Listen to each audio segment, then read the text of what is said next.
دعوت اسلامی کے لیے آپ 10,000 روپیہ پیش کریں، آپ 10 یونٹ پیش کریں، آپ 20 یونٹ پیش کریں، جو اللہ نے آپ کو توفیق عطا فرمائی ہے اس کے مطابق آپ اپنا حصہ ملائیں، تو آپ کیا خیال فرماتے ہیں کہ دینے والوں کو اس سارے حصے میں سے کیا پروفٹ کیا ملے گا، بینیفٹ کیا ملے گا؟ جو اس کی بنیاد ہے وہ یہ ہے کہ سمپلی ہم سب جانتے ہیں کہ دنیا عالم الاسباب ہے اور اس میں ہر کام کے لیے سبب اختیار کیا جاتا ہے۔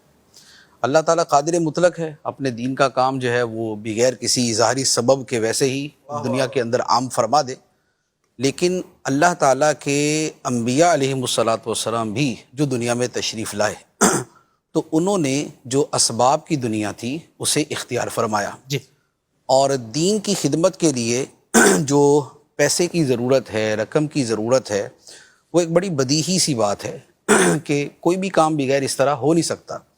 نبی پاک صلی اللہ تعالیٰ علیہ وآلہ وسلم بھی مختلف مواقع پر صحابہ کرام کو ترغیب دلایا کرتے تھے، اور جتنے بھی دین کے کام اس زمانے میں ہوئے ان سب کے پیچھے جو اسباب اور جو مال اور جو ضروریات ہیں اس کا ایک پورا سلسلہ موجود تھا۔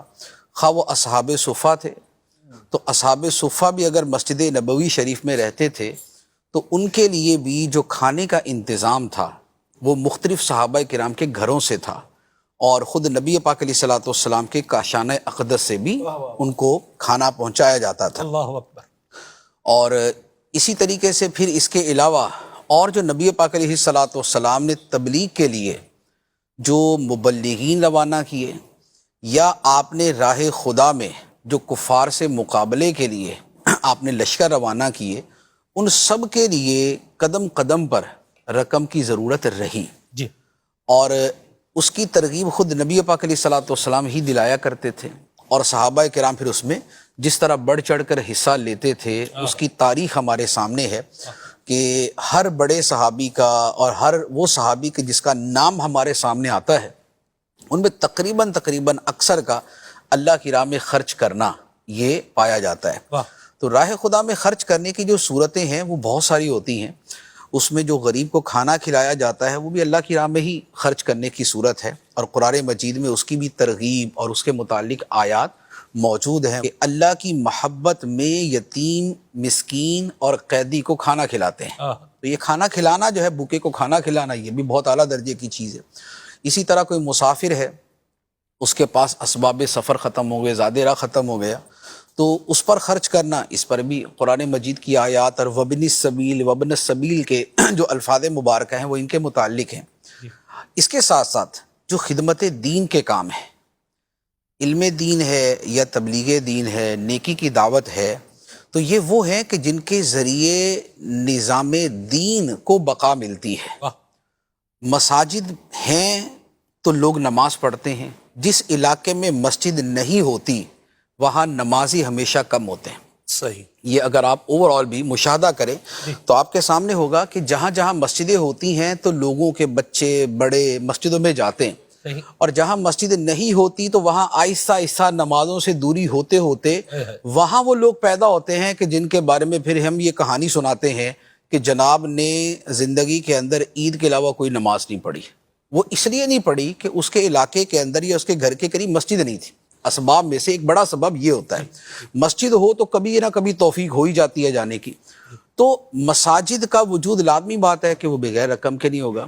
اچھا، علم دین اگر نہ ہوگا تو دین کی تو صورت چلنے کی کوئی ہے ہی نہیں نا، کوئی طریقہ ہی نہیں ہے۔ ایک بزرگ نے فرمایا انہوں نے فرمایا کہ 4 کاموں کی تدبیر جو ہے وہ 4 کاموں کے ساتھ کرو، یعنی کہ 4 کام جو کرنے ہیں ان کے لیے 4 راستے اختیار کرو تو یہ تمہارے چاروں کام سدھر جائیں گے۔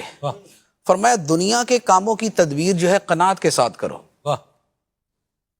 اس میں قناعت نہیں ہوگی تو چین نہیں ملے گا کبھی، لالچ رہے گا تو پھر تو قناعت نہیں ہوگی تو چین نہیں کبھی ملے گا، حل میں مزید کا نعرہ چلتا رہے گا۔ نمبر 1 تو فرمایا دنیا کے کاموں کی تدبیر جو ہے یہ قناعت سے کرو، آخرت کے کاموں کی تدبیر ہرس اور لالچ کے ساتھ کرو، کہ اس میں جتنی ہرس ہوگی بندہ اتنا نیکی کرے گا، اتنی نیکی کمائے گا۔ اچھا، تیسری بات کیا فرمایا دین کے کاموں کی تدبیر علم کے ساتھ کرو۔ اللہ اکبر۔ کیونکہ علم کے بغیر اگر دین پر عمل کی کوشش ہوگی تو بر بنائے جہالت سدھار کی بجائے بگاڑ زیادہ ہو جائے گا، لوگ کام نہیں کر سکتے۔ چوتھی بات فرمایا کہ لوگوں سے تعلقات کی تدبیر حسن اخلاق کے ساتھ۔ سبحان اللہ۔ تو یہ 4 باتیں جو ہے بڑی حکمت سے بھری ہوئی باتیں ہیں یہ۔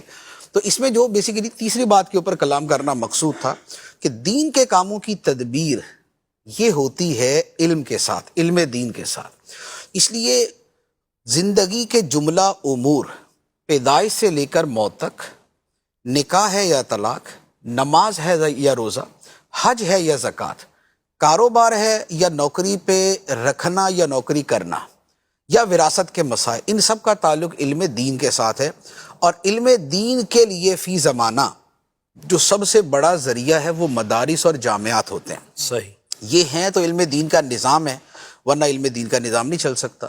تو لہذا یہ جو ہم جس کام کے لیے بیٹھے ہیں اور جس کام کے لیے ہم اس وقت جو ہے وہ یہ عطیات جمع کر رہے ہیں، اس کے بنیادی مقاصد میں سے ایک بڑا مقصد جو ہے، ایک مساجد بھی ہیں، ایک علم دین کی خدمت بھی ہے، اور اس کے علاوہ جو نیکی کی دعوت کے کام ہیں وہ سارے کے سارے اس میں آ جاتے ہیں۔ تو یوں کہہ لیں کہ جتنا بڑا مقصد ہوتا ہے اس کے لیے خرچ کرنے میں ثواب بھی اتنا بڑھ جاتا ہے۔ ماشاءاللہ۔ ٹھیک ہے، تو ان لوگوں نے آج کے زمانے کے لوگ کوشش کرتے ہیں جی ہمارا ملک اچھے طریقے سے چلتا رہے، اور ایک وہ لوگ تھے جنہوں نے یہ کوشش کی تھی کہ ہمارا ملک بن جائے۔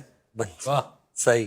تو جنہوں نے پاکستان بنانے کے لیے کوششیں کی تھی تو آج ان کو قائدین اور لیڈر اور رہنما، اور ہم ان کو اچھے الفاظ سے یاد بھی کرتے ہیں، اور جو ان کا کنٹریبیوشن ہے وہ دوسروں کی بنسبت زیادہ شمار کیا جاتا ہے۔ یعنی کہ وجود میں آنا جو ہے یہ اہم ترین چیز ہوتی ہے، پھر اس کے بعد بقا کا سلسلہ ہوتا ہے۔ تو یہ جو ہمارے کام ہیں، اب جتنا بڑا اس کا مقصد ہے اتنا بڑا اس کا ثواب ہے۔